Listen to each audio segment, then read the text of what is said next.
Welcome to Our Weird World. I'm your host, John Henson. Back at normal volume this week. There's not a baby sleeping in the next room this time, so I don't know how that's going to turn out. You can let me know. You can say, hey, never do that again, or hey, maybe you should consider this is a really good format. I don't know, but anyway, this week, dude, it's so early. I'm not awake yet. I'm also kind of hungover, if I'm being honest. Yeah, I don't know how this episode's going to go. What are we talking about? Part 3 of Amazing Tales of Survival. 5 stories today of people named Truman Duncan, Channing Moss, the Miracle Baby. That's not like their government name, but well, you'll understand. Joan Murray, and our first story after the music of Charles Lightoller.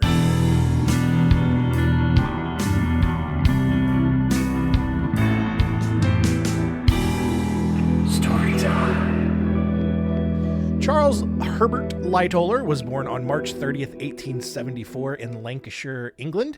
His mother died of scarlet fever shortly after he was born, and then when Charles was 10, his dad decided to run off to New Zealand and abandon everyone, leaving Charles and his siblings to be raised by other family members. Seeing as he was basically destined to become another child worker in Britain's factories at the time, Lightoller decided to try to take a different path and began an apprenticeship on the Primrose Hill, which was a large cargo sailboat at age 13. And like, God, we talk about like how bad kids have it now. Maybe they do. Maybe people don't. I don't know. But like, at least it's not in the 1800s when like you turn 10 and you get sent to this factory to work, you know? Could be worse, I guess. Lightoller later joined the Holt Hill, which was another cargo ship, but was forced to land in Rio de Janeiro during a violent revolt and a smallpox epidemic, by the way, after a storm damaged the ship. On November 13th, 1889, at age 15, the ship was run aground by another small storm on a small uninhabited island. The crew was eventually rescued and then sent over to Adelaide, Australia. In 1895, Lightoller began working on steamships after working his way up to first mate. He spent time working for the African Royal Mail Service, but nearly died of malaria after having also survived another tropical storm and a massive coal fire on 2 other ships. For a brief time, Lightoller avoided working on ships altogether, which is probably smart, by prospecting for gold in the Yukon Territory in Canada during the Klondike Gold Rush. However, that kind of operation failed. He didn't really get any success there, so he tried working as a cowboy in Alberta, Canada.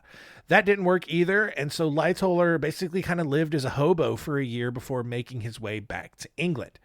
In 1900, Lightoller, possibly reluctantly, returned to working on ships and got a job as 4th officer on the White Star Line's SS Medic. Over the next decade, Lightoller worked his way up the ranks as first mate and first officer. He also married Australian Sylvia Hawley Wilson in Sydney, who he then took back to England on a return voyage on one of his ships. In 1912, Lightoller boarded the RMS Titanic as first officer. Don't jump ahead. All right. Maybe you don't know what happens. On April 14th, Lightoller was in charge of the final watch on the bridge, ordering the lookouts to watch for ice. And as Lightoller retired to his cabin, he felt the ship collide with that famous iceberg. Lightoller rushed out to the deck in his pajamas to kind of figure out what had happened, but didn't really see anything amiss and went back to bed. However, obviously, you know how this part of the story goes. Things started going downhill. Lightoller was summoned back to the deck to help evacuate the ship. He quickly worked to fill several lifeboats on the port side with only women and children. Despite having some space available for men, he was not letting dudes go. On one occasion, he found a lifeboat already full with 25 men and crew members and angrily ordered all of them out of the boat, and actually threatened to shoot them with his revolver, even though it was empty, if they disobeyed. That 40-person boat was soon replaced with 17 women and children and then dropped into the ocean, which seems really inefficient because, I mean, what's 25 plus 17 here? Math. 42. I mean, put some kids on laps, and that everybody could have just gotten on that same boat, but whatever. Anyway, as the Titanic began to disappear beneath the surface, Lightoller tried to launch lifeboat collapsible B, but it fell off the deck and landed upside down. So they've just lost an entire lifeboat on the Titanic. As the freezing water rolled over the deck and with nothing else he could do, Lightoller climbed to the roof of the officers' quarters and jumped into the ocean.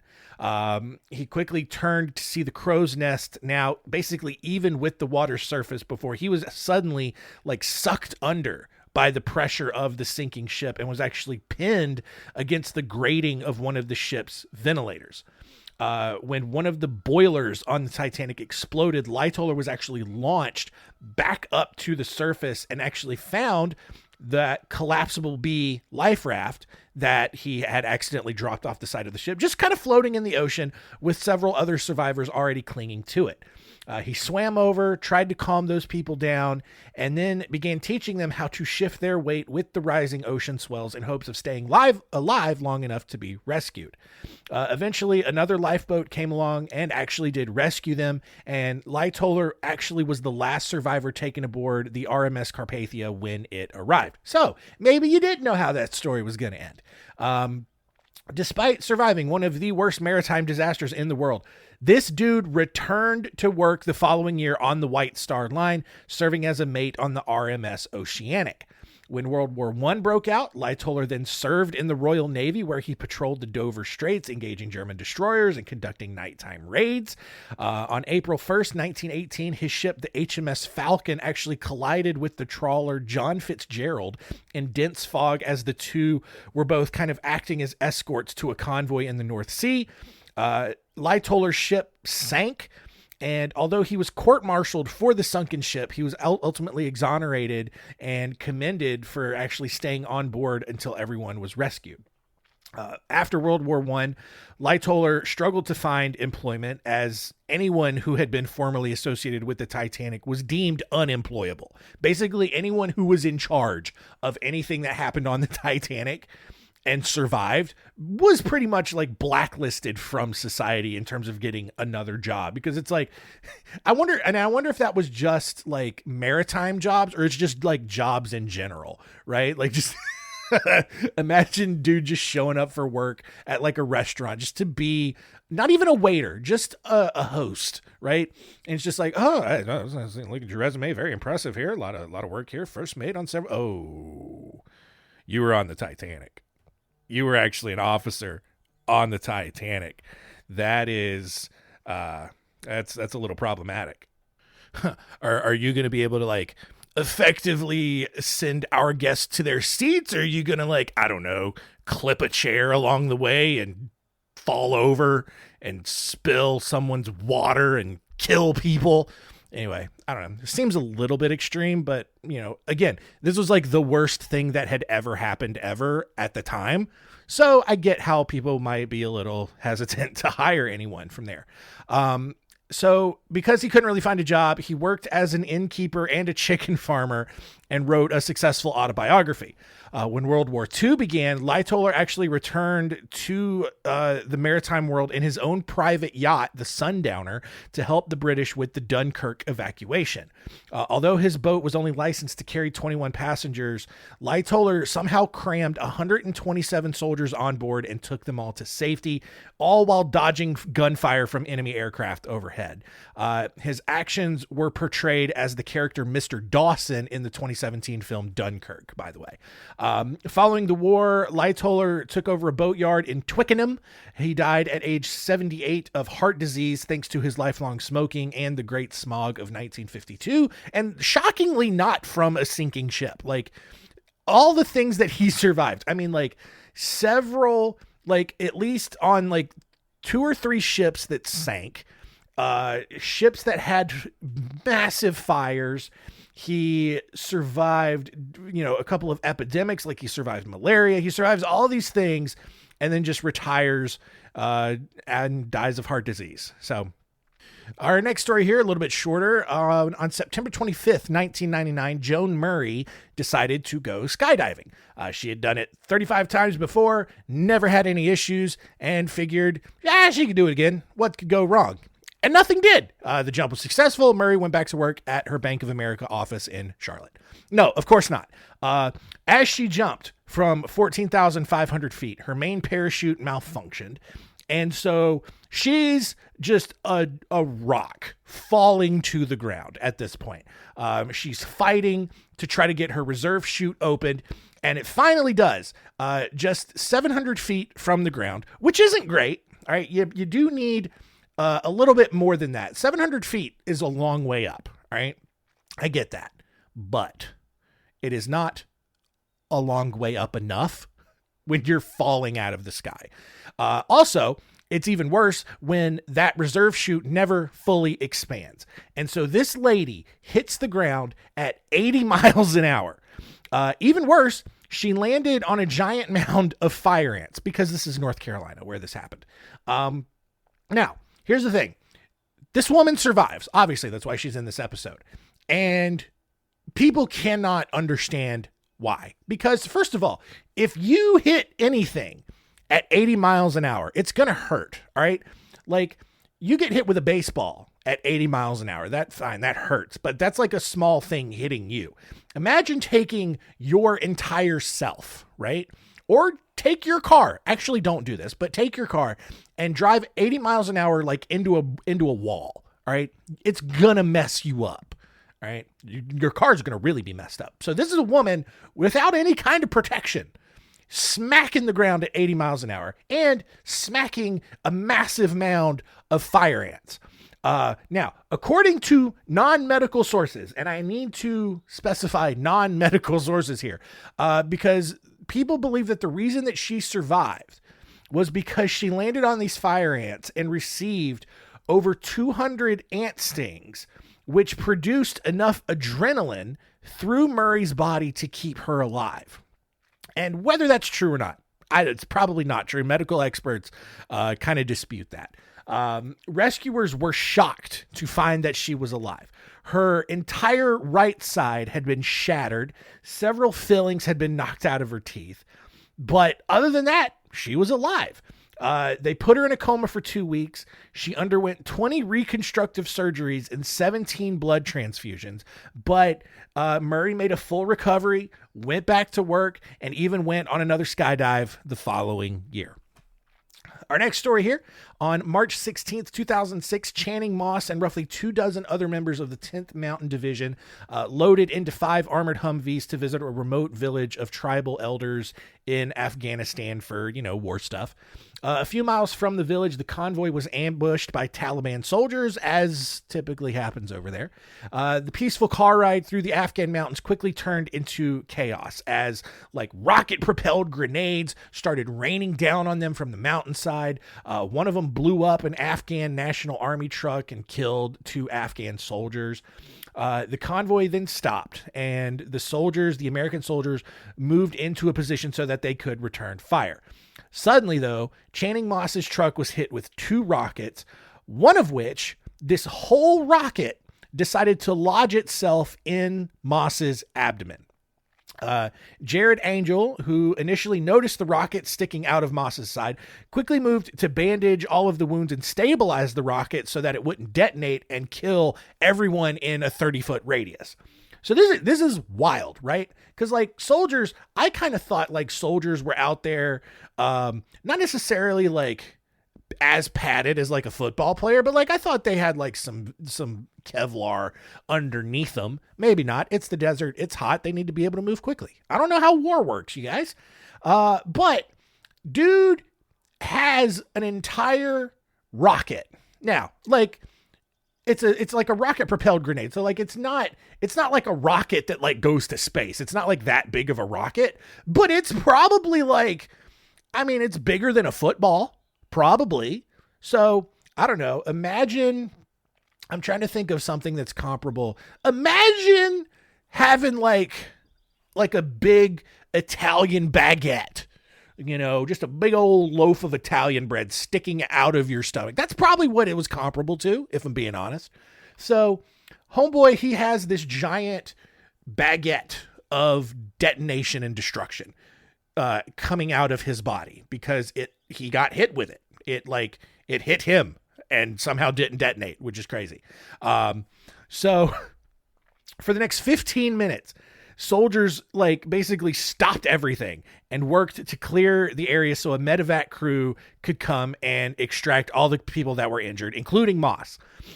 Billy Mariani, who was in charge of ordering this evacuation, conveniently left out the fact that Moss had a live rocket inside of him out of concern that the military would just decide against sending anybody and not saving anyone.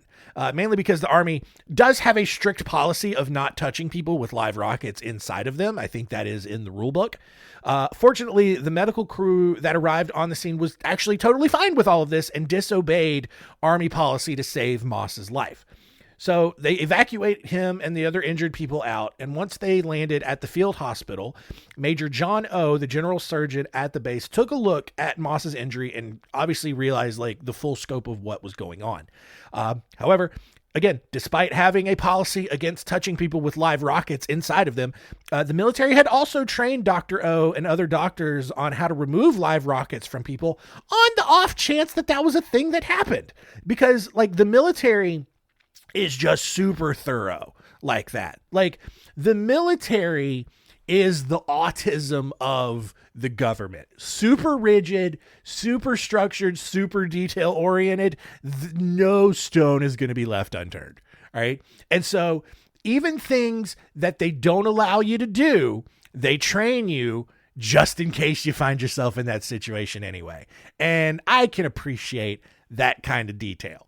Elsewhere, while this is going on, soldier Dan Brown, not the author. I think there's an author named Dan Brown. Anyway, you get it. He had just finished watching an episode of Grey's Anatomy in which a patient had an unexploded grenade in his body. So this is all working out.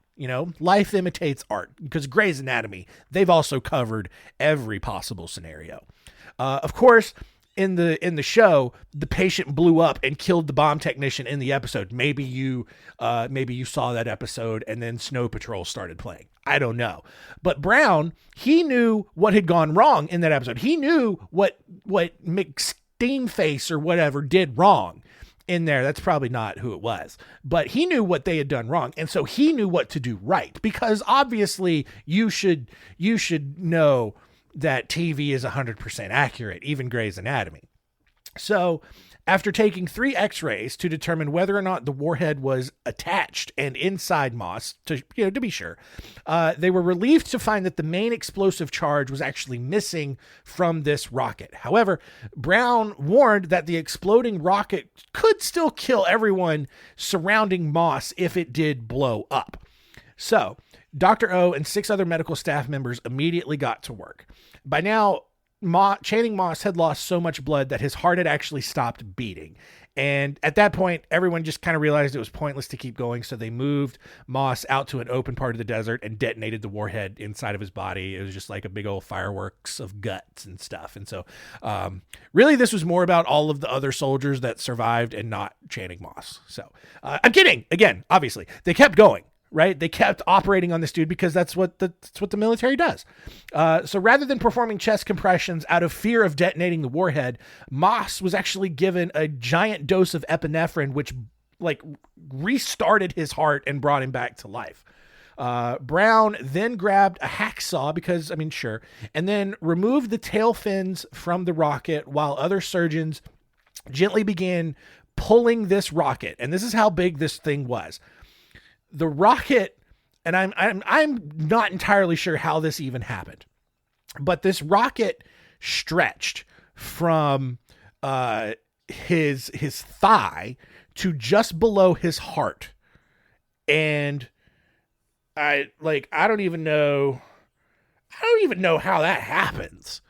But again, pretty accurate description earlier. Just a big old Italian baguette, just a big old loaf of Italian bread that explodes and kills people inside this dude's body. I don't know where I still don't know, from your thigh to your heart.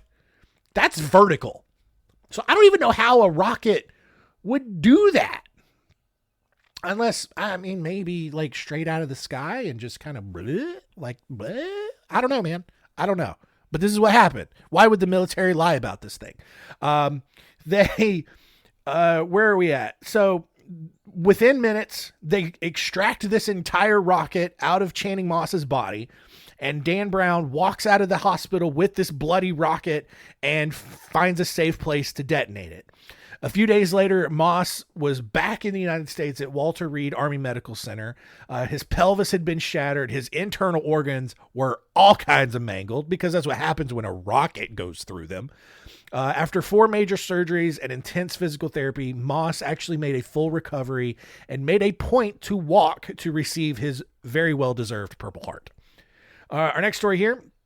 In May of 2008 in Holly Springs, Mississippi, Michael Elliott walked into his kitchen holding his 10-month-old cousin. The family was kind of mulling around, probably preparing a big meal. I'd like to imagine that someone suddenly just lit up a nice, dank, Black and Mild, because that's fun for me.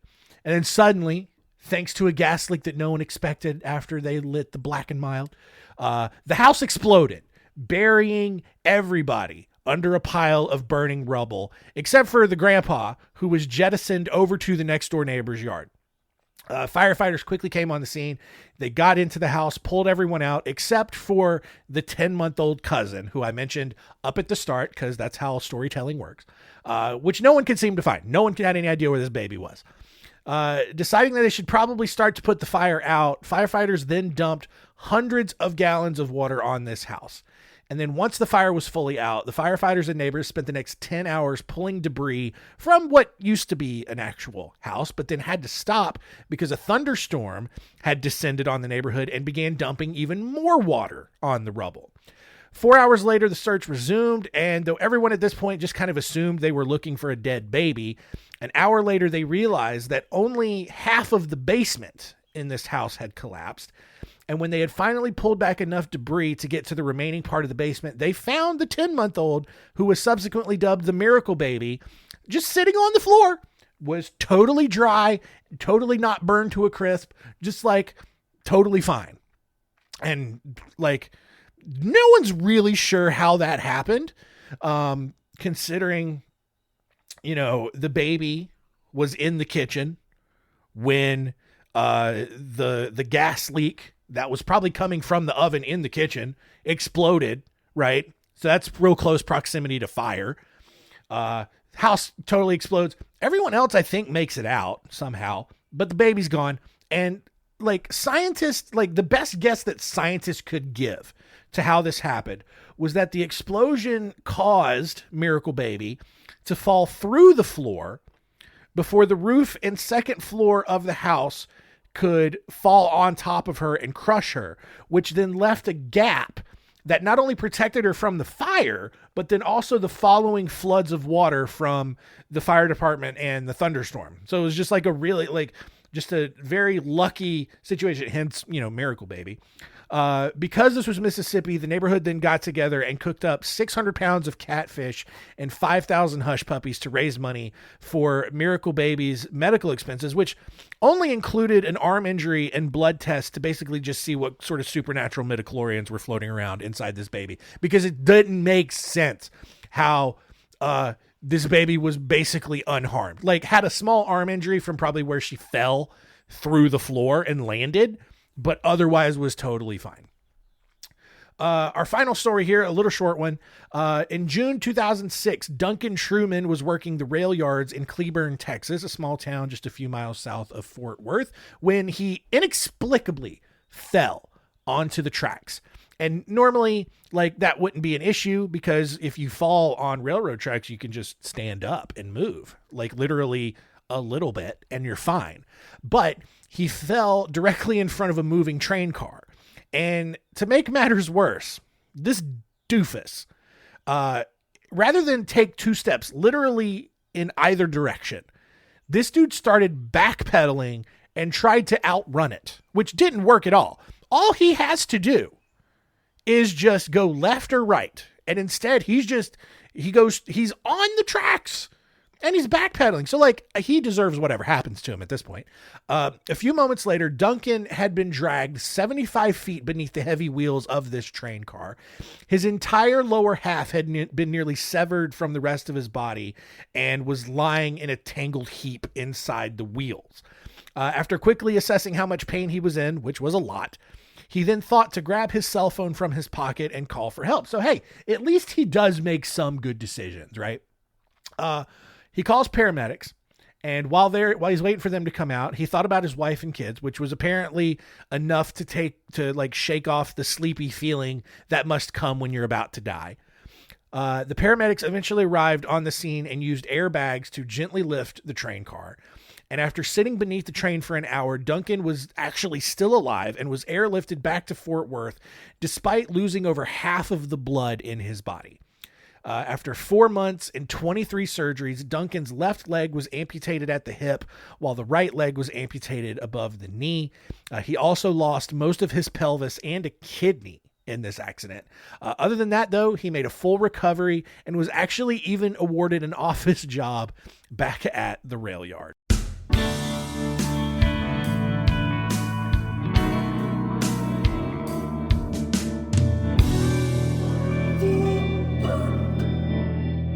All right, part 3 of Amazing Tales of Survival in the books. If you want to check out the first 2 parts, go back and listen to episodes 124 and 125. But let's recap today and see what we learned.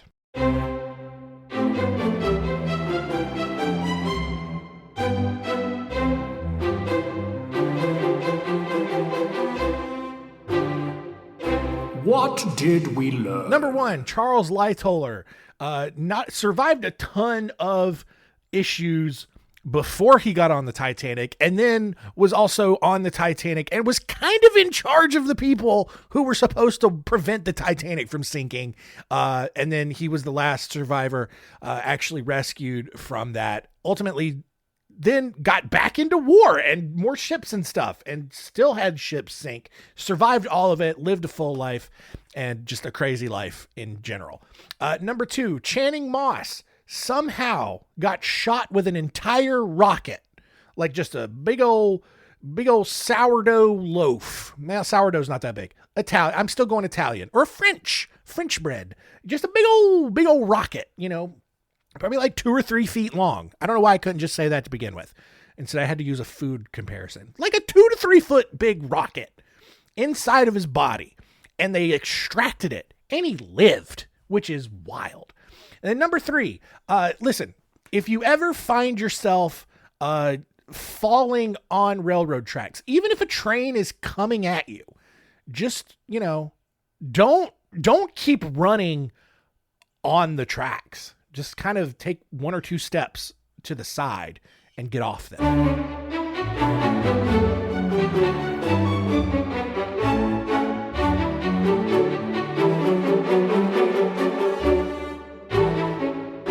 Next week on Our Weird World, we are revisiting another topic we have covered previously. Back on episode 55, it is part 2 of Demented Doctors. 3 stories next week of just doctors who are not good. Like, they were probably good at being medical experts, but they did a lot of bad things with that knowledge, is the point that I am trying to articulate here. 3 stories next week of Donald Harvey, Charles Cullen, and John Bodkin Adams to make you feel all nervous and weird next time you go get your checkup. So that's it. Thanks for listening. Keep telling all your friends and keep it weird.